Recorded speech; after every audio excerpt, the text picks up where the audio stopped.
Texas. Hey, American contractors, viewers of the American Contractor Show. I'm here with John Dye at Win the Storm, and I have to tell you, anyone that is associated with American Contractor Show, you are a badass. Big shout out to American Contractor Show. If you don't know, you definitely need to check out the Storm Summit. They're doing it in excellence. Check them out. Hey, what's up? This is your friend, Francisco Serrano. If you haven't checked it out, American Contractor Show, YouTube channel, Facebook channel, Twitter, Instagram, all the platforms, you need to go them, like them, start learning about your craft.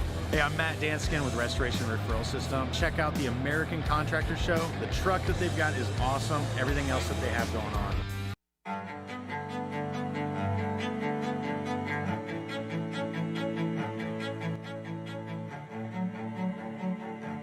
This is Larry Bache with the Northern Law Group, helping policyholders for more than 30 years. If you have a claim or your client has a claim that needs help, please feel free to call the Northern Law Group because we are the true policyholder advocate.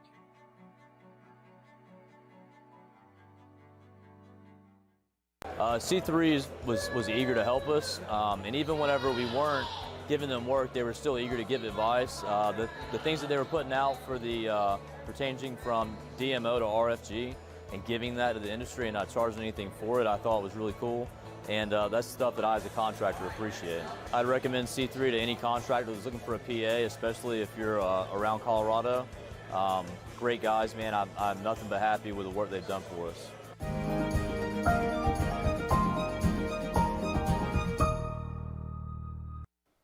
What's up, everybody? I'm meteorologist Andrea Myers, bringing you guys your daily hail forecast, sponsored as always by C3 Group, Merlin Law Group, and American Contractor. Big thanks to them for all that they do. Go ahead and check them out in the description to this video.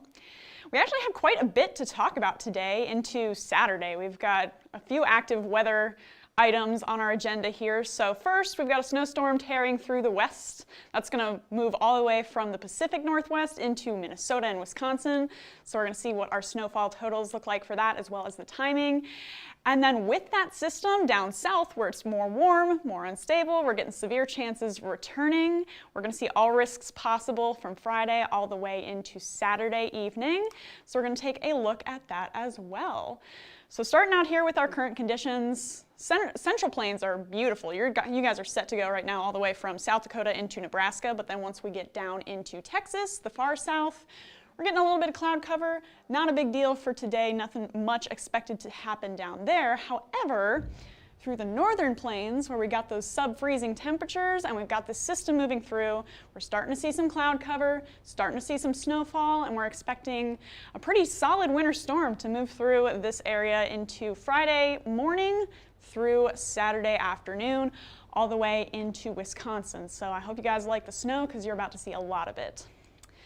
Then, like I said, for the south, we're pretty beautiful right now, 74 degrees in Dallas, 84 in Houston, so feels like spring for now. However, while we have that heat, while we have that moisture return, we don't have that forcing mechanism yet with that low pressure that's about to move through. So we gotta wait till Friday for that to happen as we continue to see that instability ramp up through the southern plains. But for the northern states, again, it's gonna be sub-freezing temperatures, 30 degrees in Twin Falls, 35 in Minneapolis, warming up a little bit, but still staying right around that freezing line, waiting for that snow to pass through.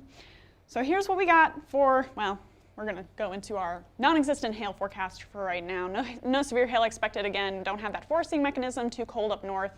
Not much expected for today. Just going to be snow. So here it is. Here's our active watches and warnings all the way from Michigan, actually, down into the far eastern part of California, as well as the Cascade and Olympic Mountains up in Washington and Oregon. We've got winter storm warnings, winter weather advisories, winter storm watches, all across that region as we wait for that system to move through. So I want to talk to you guys a little bit about the snowfall that's expected through your area if you guys are in any of the northern states as well as the Pacific Northwest. So starting out today, we're starting to see snowfall a little bit, but it's not going to be too crazy until later Friday morning into Saturday. So this is 12 a.m. on Friday, so midnight, just a few hours away here. We're already pushing a foot of snow in some of the higher elevations through the Rockies here. And then we have a dusting over in Wisconsin. However, nothing crazy, like I said, yet.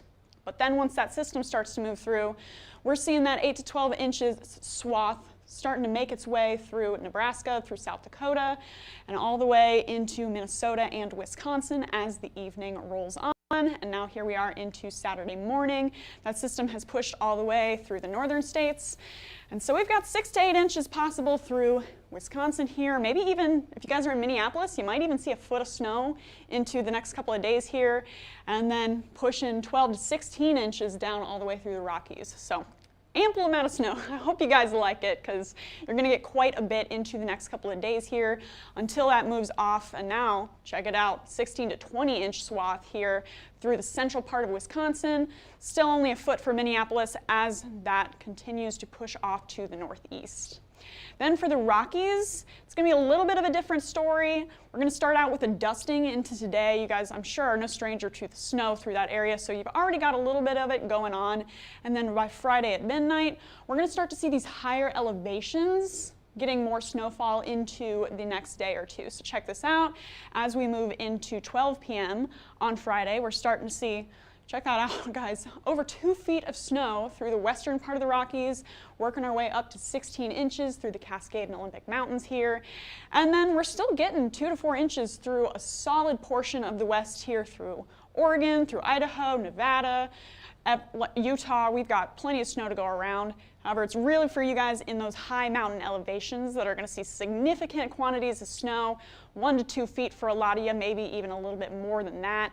So just be prepared. Again, if you have to travel those mountain passes, if you're going to and from, just make sure you're chained up, make sure you're prepared, because we're going to get a significant amount of snow, mostly through the mountain region for the west. Then that system is going to start to swing off to the east, and that's what we've got here. So we've got, again, that nice deep trough. That's what we really need to see this time of year. Usually way too cold for severe weather, but we've got enough warmth and enough humidity coming up out of the Gulf of Mexico right now, and it's trying to squeak out a severe weather event for Friday and Saturday. And right now it actually looks pretty promising. So we got this trough digging down through the west by noon on Friday, and then it's going to start to swing across the east. This is what we have by noon on Saturday.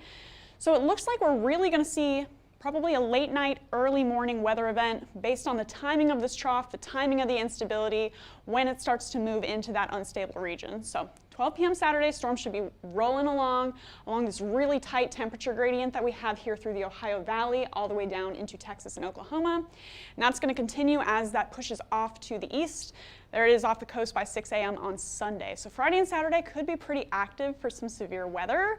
It's kind of exciting this time of year. We don't usually see that. So excited to talk a little bit about hail and wind here. So here's our instability. You guys know if we want hail, we need to see high Cape values.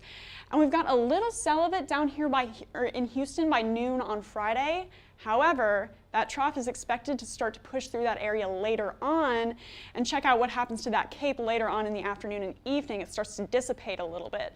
So if that trough can catch up with that instability, we could see some hail with that. However, it's going to move through, still stirring up severe storms. We'll get that. We have the shear, we have everything we need for strong winds and possible tornadoes, but if it can't catch up with that Cape, we might not get any large hail with that. We still could get a quarter or two, but maybe not any of the big stones that we usually see in the spring. So here's what we got on our future radar. It's a huge area that's being covered by this trough, lots of instability out ahead of it. So we're going to cover everything from the Ohio Valley down into Texas. Like I said, it's going to be a late evening into the overnight risk on Friday. So you're going to start to see sunny skies, maybe a patchy cloud cover around the Ohio Valley into the Mississippi Valley. Nothing much happening for the early evening. However, by the late hours, here we are at 8 p.m. St. Louis, you guys start to get a couple of cells moving through. And then even later, we're moving into 11 p.m. We start to see these cells forming out of the southwest part of Arkansas, moving up into Little Rock. These are isolated, rotating cells, so we could see some tornadoes out of these. We could also see some hail with that if we get that instability and some strong winds. And then the rest of that line is starting to form up along Tennessee all the way into Louisiana by 11 p.m. Then you see it really start to ramp up as we move into those early overnight hours. There we are by 3 a.m. and we've got all sorts of these isolated supercells forming along a band. So they're still staying broken. They still have that chance to rotate, possibly drop some tornadoes as well as gusty winds once they do form up into a line. And then that's going to continue to push off to the east through the early early overnight or late overnight hours, I guess. It's by 7 a.m. Here we are on Saturday, and that band is in full swing, moving through the southeast all the way up to the Ohio Valley. So we'll have a risk out for you guys for Saturday as well. We're going to put that out for you guys tomorrow, but what we have right now for Friday is going to be our hail risk all the way from the Ohio Valley down into the Houston area. We're going to put quarters out for you guys, low end chance for most of you, because we're going to see if that instability can hang on for long enough for that trough to really disturb all of that weather. So low end chances for hail all the way from Houston up into Memphis. Little Rock, I like things a little better for you guys since we do see those isolated cells forming in that area as they push through. So I'm going to give you guys a moderate chance for that, quarters to $50 all the way around. St. Louis, again, another low-end chance of seeing hail for you guys, but you never know. We'll have to wait and see what that trough does. Wind is more certain for tomorrow. We're really banking on seeing some strong wind, possible tornadoes, so we do have a wind and tornado risk level for you guys into tomorrow. Got a hatched area all the way from Kentucky down into the northeast part of Louisiana, and that's where we're going to see the likeliest chance of wind, as well as the likeliest chance of tornadoes. So Houston, going to put you guys in a low end once again because things are kind of weakening as they move in. Shreveport, low end chance. Little Rock, going to start to tick things up a little bit for you guys once we get into this central part of the swath here. That's where things really start to ramp up and get moving through. So Little Rock, moderate chance. Jackson, Mississippi, moderate chance. And then Memphis and Nashville. It is likelier that you will see some gusty winds into tomorrow night through Saturday morning, as well as maybe an isolated tornado or two.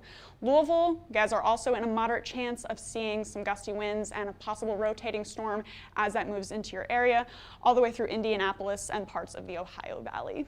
So that's what we have for tomorrow. Kind of exciting to see severe weather risks. We're hoping to keep you guys updated and have some more news for you guys tomorrow. We should have our forecast out at noon, so stay tuned for that. We'll have some information for you guys on Saturday as well.